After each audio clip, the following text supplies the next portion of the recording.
Breaking news, mga bihag na pinakawalan ng Hamas, hindi mga Hudyo kundi mga Gazans. Napakalaking gulo nito sapagat si Benjamin Netanyahu ay galit na galit. Ganon din ang presidente ng Estados Unidos na si President Donald Trump galit na rin. Ayon kay Netanyahu, hell will break loose. Ayon naman kay President Donald Trump, kung hindi ibababa ng Hamas ang kanilang mga armas, ay mahaharap sila sa isang matinding consequence. Pero sa likod ng mga banta ni President Donald Trump at ni Prime Minister Benjamin Netanyahu, Hamas naglabas ng pahayag. Ayon sa kanila ay papas lang sila ng 30 na mga Gazans. Yan ang ating pag-uusapan sa videong ito. Pero bago ang lahat ay huwag kalimutang mag-subscribe. Samahan na rin ng like ang videong ito at i-click ang notification bell. Napakalaking tulong yan para sa aming mga content creators.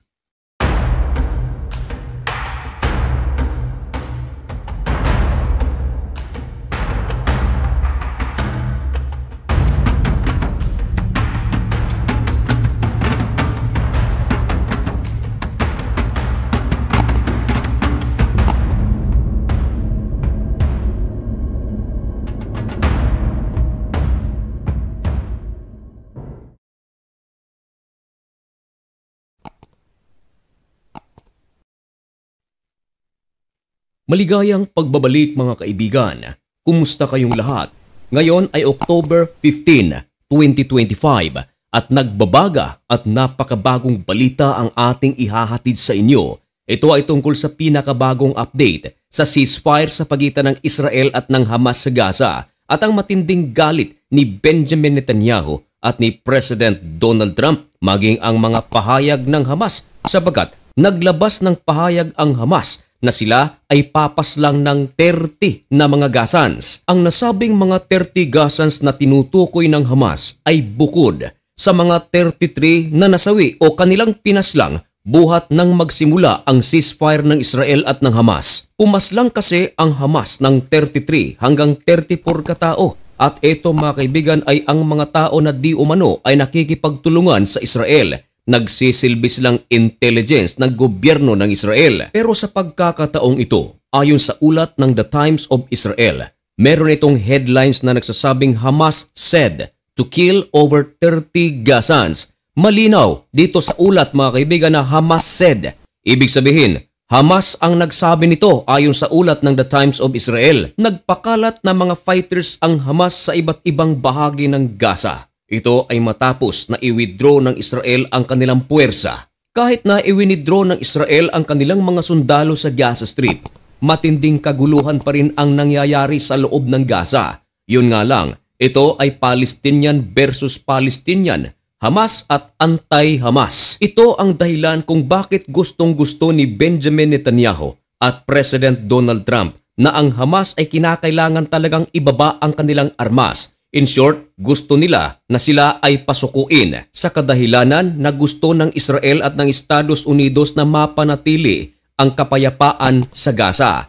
Ayon kasi kay Benjamin Netanyahu, hindi nila pahihintulutan na ang Gaza ay maging threat para sa mga Hudyo. Pero ano itong nangyayari? Kahit wala na ang puwersa ng Israel sa loob ng Gaza ay matinding kaguluhan pa rin ang nangyayari. Marami tuloy ang mga nagsasabi na talagang mahirap maiwasan o mahinto ang kaguluhan sa naturang lugar. Kaya naniniwala ang maraming mga eksperto na upang makamtan ang tunay na kapayapaan sa Gaza ay ibaba ng Hamas ang kanilang mga armas. At ayon kay Donald Trump, hindi na dapat mamuno pa ang Hamas sa loob ng Gaza Strip at yun din ang gusto ni Benjamin Netanyahu. Kaya naglabas ng pahayag si Benjamin Netanyahu at may matinding babala sa Hamas. Ibinalita ito ng The Times of Israel. Sinabi ni Benjamin Netanyahu sa US media, all hell breaks loose. Ito yung mga kataga na ginagamit ni President Donald Trump kapag ito ay nagbabanta. Nangangahulugan lamang si Benjamin Netanyahu na kapag hindi ibababa ng Hamas ang kanilang mga armas, ay bayolenteng paraan ang gagamitin ng Israel upang mawala na ang Hamas sa Gaza. Matinding banta naman ang binitawan ni President Donald Trump. Ibinalita ito ng The Times of Israel na mayroong pamagat. Trump, if Hamas doesn't uphold vow to disarm, we will disarm them, perhaps violently. Kapag sinabi nating violently, ang ibig sabihin nito ay marahas o dadaanin sa dahas upang sapilitan na tanggalan ng armas ang Hamas. Ibig sabihin ay tuluyan ng mawawalan ng power ang Hamas sa Gaza. Ito ang nais na mangyari ni President Donald Trump at ni Benjamin Netanyahu. Dako naman tayo mga kaibigan sa palitan ng mga bihag at ng mga prisoners ng Israel at ng Hamas. Nagpakawala na ang Israel ng mga prisoners. Gayon din ang Hamas nagpakawala ng kanilang mga bihag.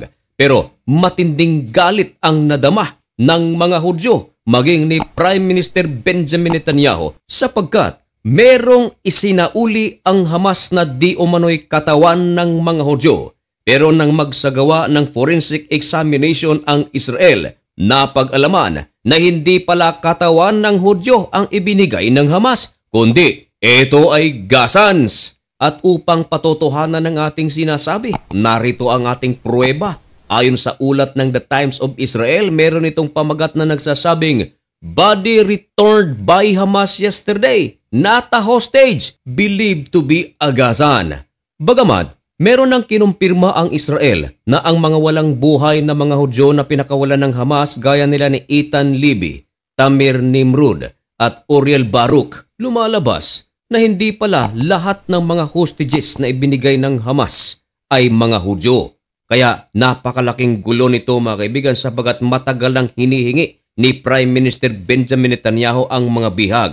Maging ang mga kaanak ng nasabing mga bihag ay pinupursige niya si Benjamin Netanyahu na kunin na ito. Ngayon na nagkakaroon na sana ng pag-asa ang mga kaanak ng nasabing mga nasawi. Pero hindi pala ito katawan ng nasabing mga bihag. Marami ang mga nagsasabi na sa ginawa ng Hamas, posibleng maging dahilan ito upang muling umatake ang Israel sa Gaza kontra Hamas dahil ang talagang pinagkasunduan ng Israel at ng Hamas ay ang pagsasauli ng mga bihag at mga prisoners. Ayon sa iba, maituturing itong isang malaking panluloko. Ayon sa iba, baka ito ay isang paraan ng Hamas upang maprotektahan ang kanilang puwersa.